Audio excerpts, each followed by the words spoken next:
गामिनि रायजो राजाजों फोसाब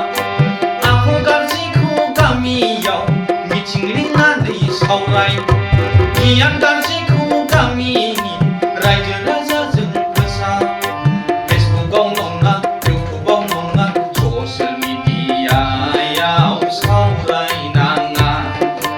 इउटुबाव नङा फेसबुकआव नङा ससियेल मिडियायाव सावरायनाङा बिसि फिसायजों नांलायनायखौबो फेसबुकआव हगारो रायजो जानायाव दावराव दावसिखौबो इउटुबाव हगारो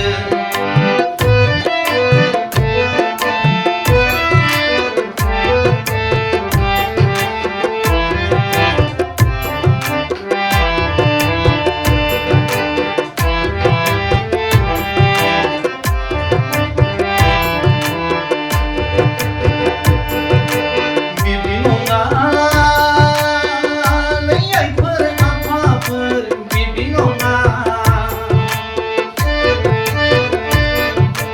माब्लाबा नोंसिनि थाखायनो बड'लेण्डआव बांग्रि मावगोन बिदि नङा नै आइफोर आफाफोर बिदि नङा माब्लाबा नोंसिनि थाखायनो बड'लेण्डआव बारहुंखा बारबोथारगोन रायजो दङ समाज दङ रायजो दङ समाज दङ आखल आखुखौ फोसाबना ला आखल गियानखौ फोसाबना ला बिसि फिसायजों नांलायनायखौबो फेसबुकआव हगारो बिसि फिसायजों रायजो जानायाव दावराव दावसिखौबो इउटुबाव हगारो हाबा मा मुगा बेलाय आयु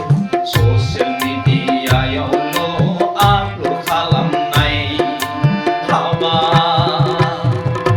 मा मुगा बेलाय आयु ससियेल मिडियायावल' आपल'ड होगारनाय बिसि फिसायजों नांलायनायखौबो फेसबुकआव हगारो रायजो जानायाव दावराव दावसिखौ